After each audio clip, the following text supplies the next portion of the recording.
할렐루야. 오늘 함께 묵상하며 나누실 말씀은 신약성경 사도행전 5장 1절에서 11절까지의 말씀입니다. 아나니아라 하는 사람이 그의 아내 삽비라와 더불어 소유를 팔아 그 값에서 얼마를 감추매 그 아내도 알더라. 얼마만 가져다가 사도들의 발 앞에 두니 베드로가 이르되 아나니아야, 어찌하여 사탄이 내 마음에 가득하여 내가 성령을 속이고 땅값 얼마를 감추었느냐. 땅이 그대로 있을 때에는 내 땅이 아니며 판 후에도 내 마음대로 할 수가 없더냐. 어찌하여 이 일을 내 마음에 두었느냐. 사람에게 거짓말한 것이 아니요 하나님께로다. 아나니아가 이 말을 듣고 엎드러져 혼이 떠나니 이 일을 듣는 사람이 다 크게 두려워하더라. 젊은 사람들이 일어나 시신을 싸서 메고 나가 장사하니라.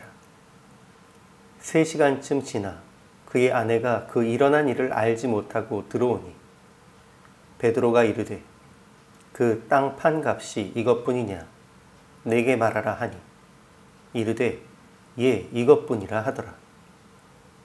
베드로가 이르되 너희가 어찌 함께 꾀하여 주의 영을 시험하려 하느냐.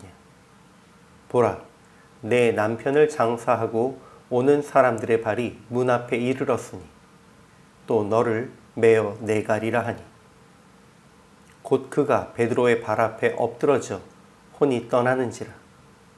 젊은 사람들이 들어와 죽은 것을 보고 메어다가 그의 남편 곁에 장사하니 온 교회와 이 일을 듣는 사람들이 다 크게 두려워하니라. 아멘.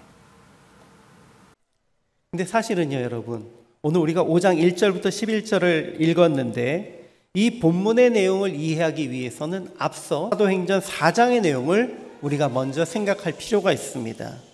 사도행전 4장의 내용은 뭐였냐면요, 이제 사도 베드로와 사도 요한이 날 때부터 이제 걷지 못하던 성전 미문에 앉아있던 사람을 고쳐서 그가 걷게 되면서 많은 사람들이 예수님의 말씀에 귀 기울이게 되는 데부터 시작이 됩니다. 그로 인해서 대제사장들과 이제 성전을 지키는 이들이 사도 베드로와 요한을 그 성전에 있는 옥에 가두었지만 특별히 뭐라고 할 수가 없는 거예요. 사람을 고쳐준 착한 일을 한 것밖에 없기 때문에 내어주었습니다. 그를 풀어주었고 그 이후에 이런 기적이 일어난 것을 계기로 해서 예루살렘 교회가 놀랍게 부흥하는 과정이 사도행전 4장에 기록되어 있습니다.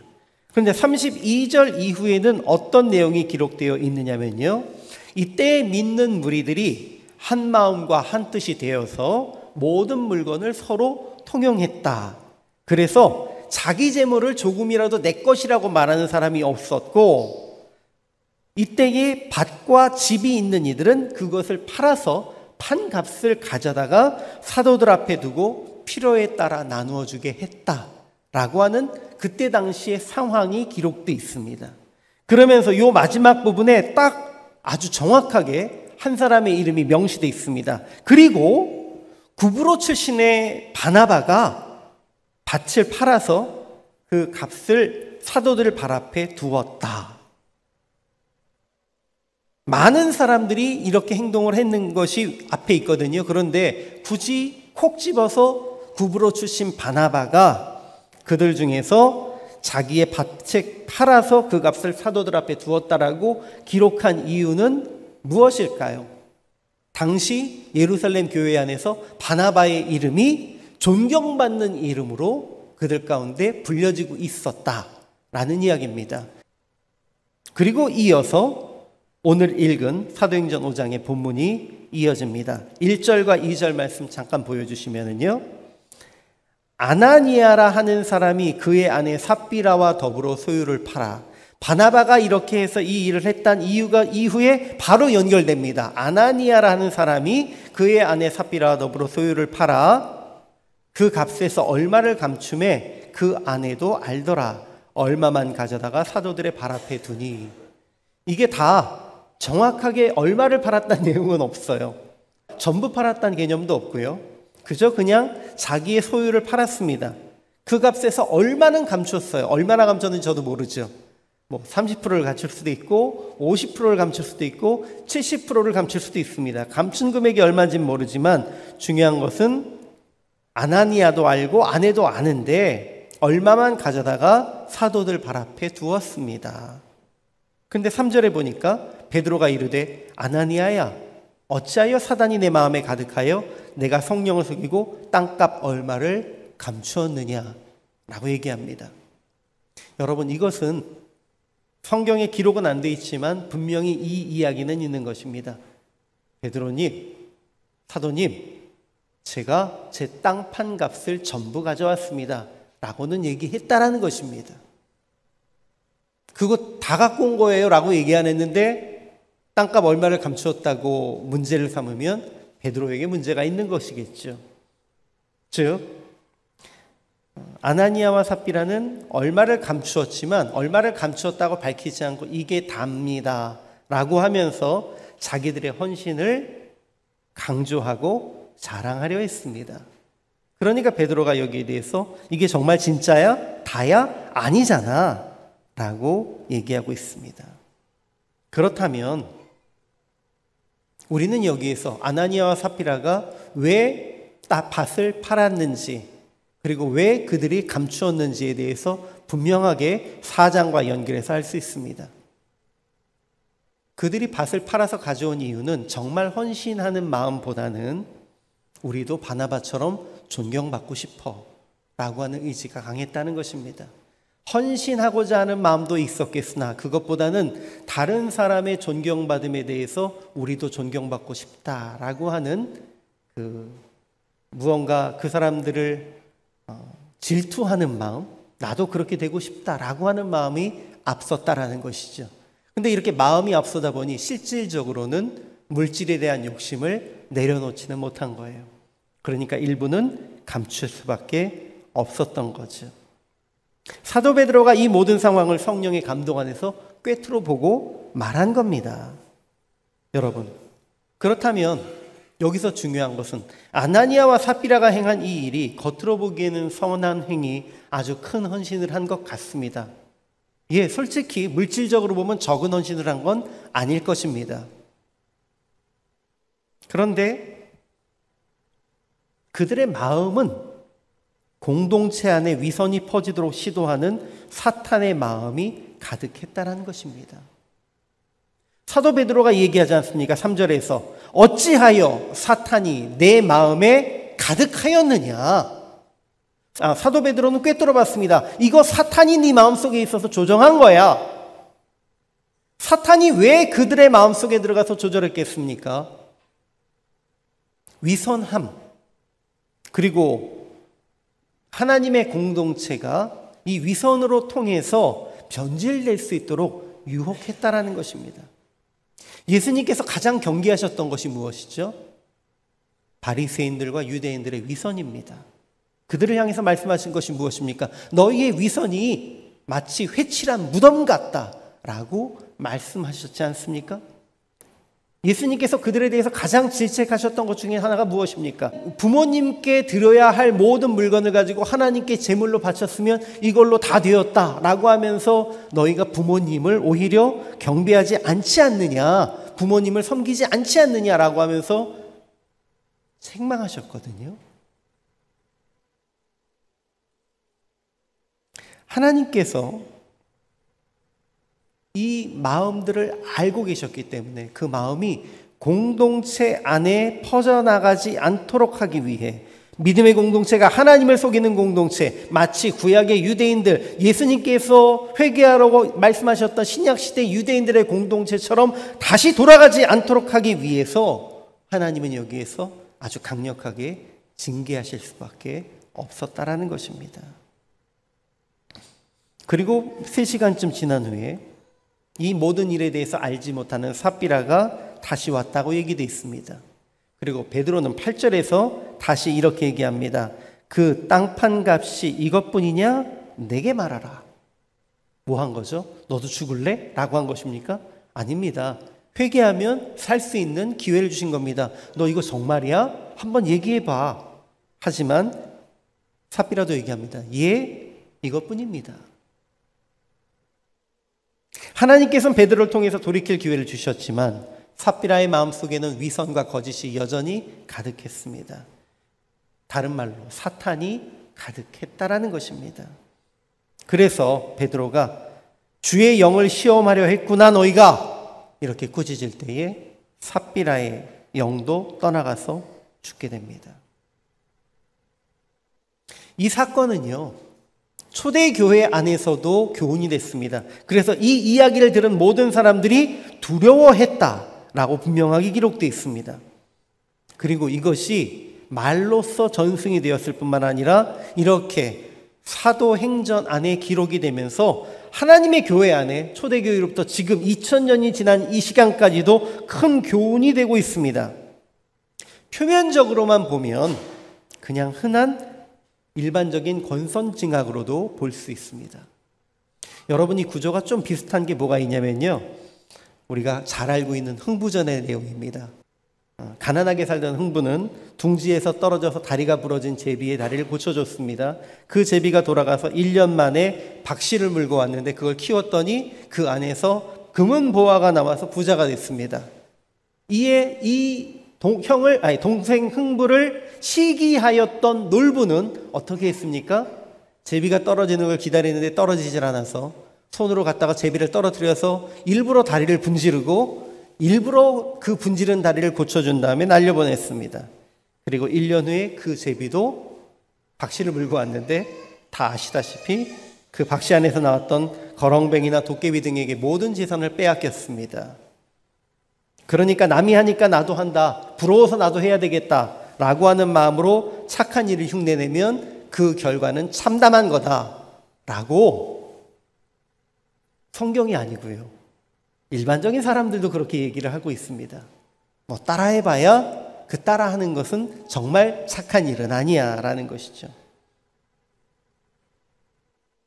그러나 오늘 본문의 진정한 적용은 뭐 흉내가 아니라 진짜 착한 마음을 품어야 한다라고 하는 윤리적 측면이나 절대 성령님을 또 하나님을 속이려고 하지 말아라 라고 하는 개인의 신앙적인 측면도 있겠으나, 그보다는 그들이 순수한 목적이 아닌 헌신으로 믿음의 공동체를 변질시켜서 공동체의 건강을 훼손시킬 수 있기 때문에 그들을 절대 피하고 공동체 안에서 제거해야 했다라고 하는 하나님의 계획이 들어있는 부분입니다. 그러므로 이것은 공동체를 향한 강력한 메시지입니다. 너희는 절대 외식하지 말아라. 하나님을 섬길 때 너희는 거짓된 의식을 가지고 나오지 말아라. 온 교회와 이 일을 듣는 사람들이 다 크게 두려워하였다라고 사도행전에 기록되어 있는 것은 무엇입니까? 이 일 듣고 지금 읽고 있는 너희도, 지금 듣고 있는 너희도 두려워하면서 교회 안에 이런 일들이 일어나지 않도록 교회 공동체를 순수하게 지켜라 라고 하는 것입니다. 개인의 측면에서 본다면 너무해 보이지만 신앙 공동체의 측면에서 본다면 하나님의 믿음, 하나님을 향한 우리의 믿음은 순수한 의도와 순수한 헌신을 지키지 않으면 교회 공동체를 타락시킬 수 있고 교회 공동체를 오염시킬 수 있는 것이다라는 것을 우리가 분명히 기억해야 합니다. 사람의 욕심으로 선한 척, 헌신하는 척 했을 때 사람의 존경은 받을 수 있을지 모릅니다. 그러나 하나님께서는 그들의 중심에 합당한 것으로 갚아주십니다. 좀 너무 무거운 말씀인가요? 근데 하나님의 이 공동체를 우선으로 생각하시는 원리는 단지 사도행전에만 기록되어 있는 것은 아닙니다. 구약시대로부터 하나님께서는 개인도 굉장히 중요하게 생각하시지만 믿음의 공동체를 지키기 위해서는 매우 단호한 모습을 보이시는 하나님의 모습을 저희가 종종 엿볼 수가 있습니다. 자, 이스라엘 백성들이 광야에서 나와서 하나님을 믿고 주님의 율법을 받아들이면서 하나님의 백성이 된 이후에 얼마 지나지 않은 시점에서 비슷한 사건들이 있었습니다. 여러분, 이제 앞으로 묵상하실 때에 레위기 안에서요, 아론의 두 아들인 나답과 아비후가 제사장으로 위임을 받은 지 얼마 안 돼서 하나님의 전에 나아가서 규정되어 있는 하나님이 명령하신 불이 아닌 다른 불로 제단에 드렸다가 목숨을 잃었다라는 기록이 나와 있습니다. 어찌 보면 이건 더 억울할 수도 있어요. 다른 거 아니에요. 하나님께 예배 드리기 위해 나가서 헌신을 했는데 그냥 하나님이 명령하신 불이 아닌 엉뚱한 불, 내가 가까이에서 잠깐 착각했네 라고 하면서 갖고 올 수 있는 그 불을 가지고 제단에 드렸다가 죽임을 당했다는 겁니다. 세상에, 사람이 실수를 할 수도 있지, 하나님 어떻게 그렇게 사람을 쉽게 죽이십니까? 요즘 젊은 사람들은 특별히 여기에 대해서 이해를 못 하더라고요. 저희 아들, 딸들도 이런 구절에 대해서는 이걸 어떻게 이해합니까? 아빠, 이렇게 얘기하기도 합니다. 그런데 여러분, 이게 시작 부분이기 때문에 더 중요했던 부분입니다. 하나님의 율법이 바로 주어졌고 성막에서의 예배와 제사가 이제 막 자리 잡아가고 있는 시점인데 아직 제사장으로 세움받은 지 얼마 안 되는 그들이 하나님께 분명하게 들었던 그것에 대해서 신경 쓰지 않고 그냥 함부로 했을 때에 결국 하나님께서 계획하셨던 이 성전을 향한 계획, 공동체를 향한 계획이 어그러질 수도 있었다는 것입니다. 그들이 조금 억울할 수는 있겠으나, 이 억울할 수는 있겠으나는 전적으로 사람의 마음이고 제 표현입니다. 하나님께서는 공동체가 건강하게 바로 세워지기 위해서는 여기에서 단호하게 그들에게 징계하실 수밖에 없었다는 부분입니다.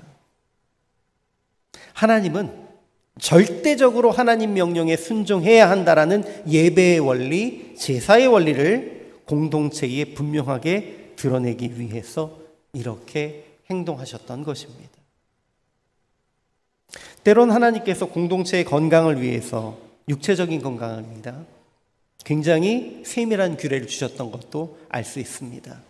레위기 후반으로 점점점 가시다 보면 어떤 병에 걸린 사람들은 어떻게 해야 되고 며칠 동안 부정하니 며칠 동안 만나면 안 되고 이 내용들이 아주 상세하게 나옵니다. 심지어 우리가 흔히 한센병이라고 얘기하는 나병에 걸렸던 사람들은요, 그들이 나병에 걸렸다고 판정이 되면 공동체로부터 바깥으로 나가야 합니다. 이제 공동체가 함께 생활하고 있는 그 모든 그 진으로부터 나가서 격리하는 생활을 하도록 이야기하십니다. 사실 불쌍하지 않습니까?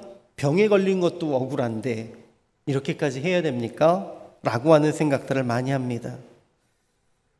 그런데 하나님께서는 분명히 생각하십니다. 공동체 전체의 건강을 유지하는 것이 더 중요하지, 한 사람을 불쌍히 여기시다가 그 공동체 전체가 병에 걸려 죽는 것보다는 한 사람을 속히 단호하게 내어 보내는 것이 더 낫다라는 것입니다.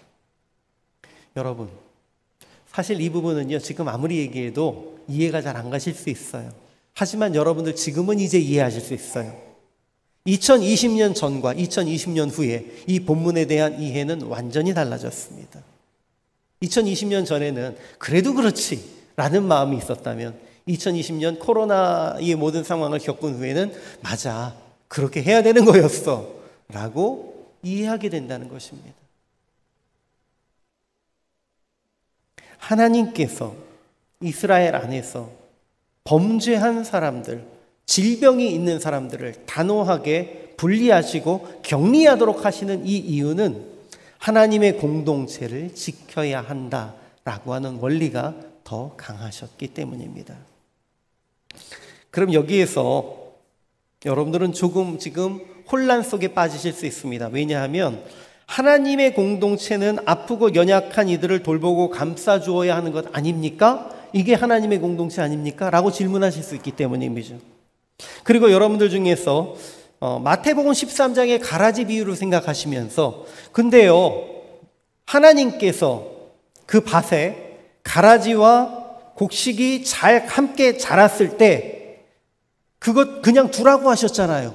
구별하라고 하지 않고 예수님이 그 비유를 통해서 말씀하셨는데 그건 어떻게 이해해야 합니까? 라고 얘기하실 수도 있습니다. 그런데 여기에서는요, 사실 본문을 잘 읽어보시면 가라지를 위한 것보다는 좋은 곡식이 잘못해서 뽑히지 않도록 그 한 영혼에 초점을 맞춰서 한 영혼이라도 더 구원하시기 위해서 중심을 둔 비유였습니다.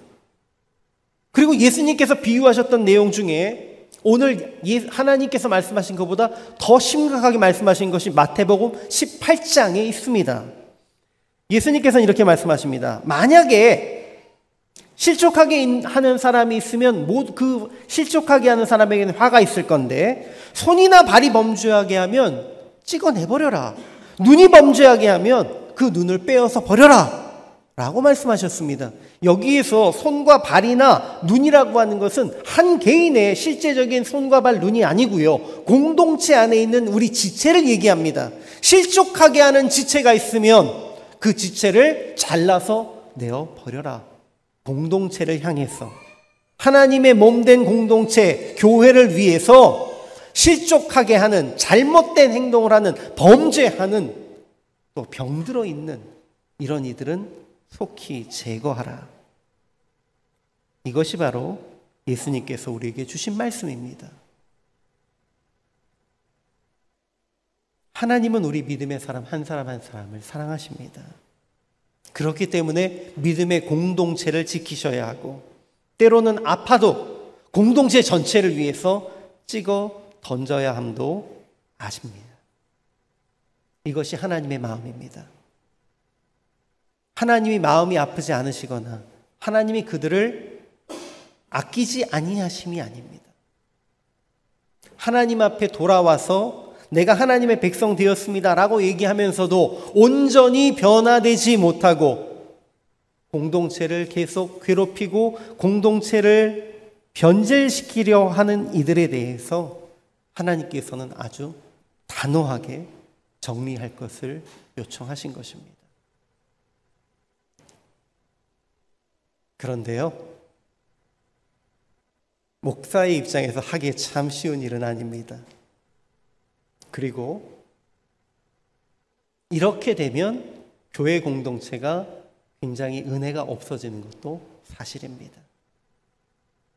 그럼에도 불구하고 우리는 하나님의 원리는 분명히 기억해야 합니다. 하나님이 왜 그렇게 단호하게 행동하셨었는지에 대한 그 마음을 분명하게 기억하고 생각해야 합니다.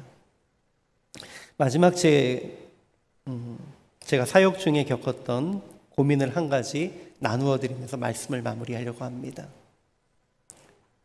제가 쿠웨이트에 부임하기 전 인도네시아에서 목회자 훈련원에서 사역을 하고 있었는데요. 그 훈련원에 들어와 있던 한 전도사님이 한국에서 와서 인도네시아에 포교하는 신천지의 강의를 들었다는 이야기를 들었습니다. 신천지가 실제로 인도네시아에서도 지부를 형성하고 강의를 하면서 사람들을 미혹하고 있습니다. 본인은 신천지인지 몰랐다라고 얘기하죠. 그것이 잘못된 것인지 몰랐다 얘기했습니다. 제가 쭉 보면서 지금 생각하기로는 그가 정말로 알고서 그러지는 않았을 것이다 라고 판단은 하고 있습니다. 그런데 여러분, 이것이 너무나 어려운 고민이었습니다. 왜 그런지 아세요? 그가 신천지가 아니라고 얘기하는 그 말을 믿어야 될까요? 말아야 될까요? 그가 진실을 말해도 믿기 어렵고요. 그가 거짓을 말해도 믿기 어려운 거예요. 한번 교회 안에 잘못된 것이 들어오면 어떻게 할 수 없는 상처가 되어버립니다. 서로를 신뢰할 수 없게 돼버려요. 제가 가장 가슴이 아팠던 부분이 그것입니다. 그 사람을 믿지 못했어요. 한 교단을 위해서 목회자를 양성해서 보내야 되는데 그가 신천지와 관련돼 있는 이단과 관련돼 있는 세미나를 듣고 있었던 것을 제가 확인했습니다. 그렇다면 너 아니지? 아니야 라고 믿어야 되나요? 그렇다고 해서 제가 너는 신천지야 라고 하면서 정죄해야 하나요? 이 고민 속에서 한 학기를 저는 얼마나 고민했는지 모릅니다. 그리고 한 학기가 끝나면서 판단을 내렸습니다. 이 사람이 정말은 아닌 것 같은데 그렇다고 해서 그냥 내보낼 수는 없겠구나. 고민을 하고 교단에 있는 사역자들과 함께 의논한 후에 결론은 이렇게 내렸습니다. 당신은 한 학기를 더 합시다. 한 학기를 더 하면서 우리와 함께 보고, 그리고 당신은, 다른 분들은 보통 파송받으면 2년 동안 사역을 하지만 당신은 1년에 한 번씩 이 상황에 대해서, 당신의 사역에 대해서 평가를 받읍시다. 그렇게 해서 진행합시다. 당신이 정말로 그들과 연계가 없었다고 하더라도 당신이 한번 그들과 연결되어서 몸에 얼룩을 묻히는 바람에 당신 몸에는 평생 얼룩이 묻어 있는 겁니다. 우리는 그것을 기억하고 경계할 수밖에 없습니다. 이해하십시오.